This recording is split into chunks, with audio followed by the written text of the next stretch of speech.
Hello, welcome to the Brain Maze, being set up and hosted by the Centre for Cognitive Ageing and Cognitive Epidemiology at the University of Edinburgh. The centre is run by the Medical Research Council and it is celebrating its 100 years this year, and we're helping them to celebrate that by taking you through a maze that will describe what happens to the human brain and its thinking skills through 100 years, 10 decades of life. My name's Ian Deary. I'm Director of the Centre for Cognitive Ageing at the University of Edinburgh. The maze will take you through the basement of the Department of Psychology.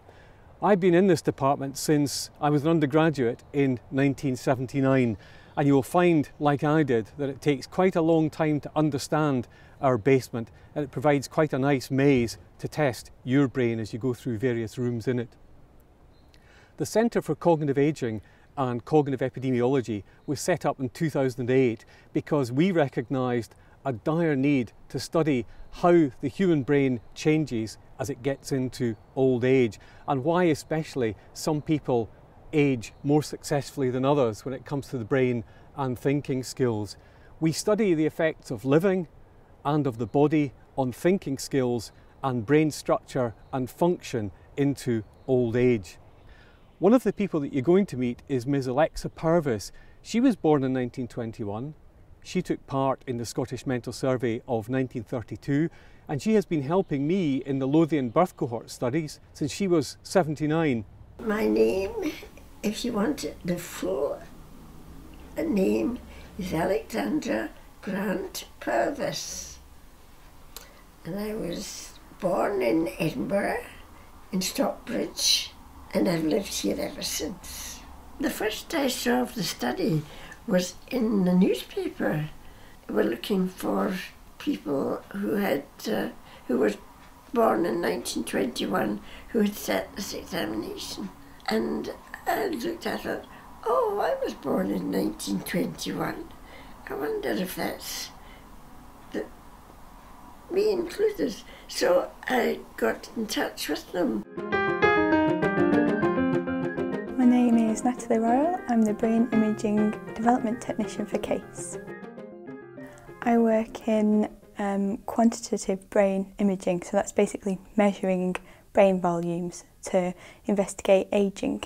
For this room we're going to have the brain imaging data for you to be able to see, and you'll be able to see the sort of range of different brain shrinkages and brain features that occur in healthy ageing.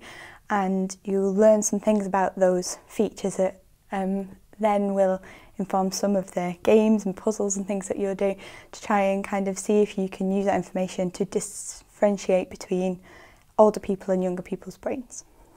We reset the test, the same test, and it didn't seem all that difficult as you did it. She then told us a story. I remember that she told two stories, one after the other, and I'm trying to dig them into my mind as I go. I'm Stephen Rhodes, and I'm a PhD student in the Centre working in experimental psychology.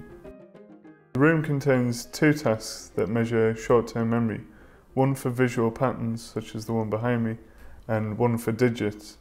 Now, we chose these tasks because previous work by the Centre has shown that memory for visual information declines much faster than for verbal information, and we wanted to see if we could replicate that pattern of results here today.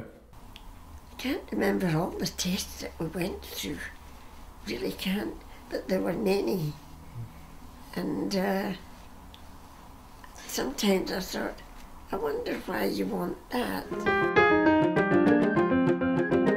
I'm Simon Cox. I'm a postdoc researcher with the Lothian birth cohort studies.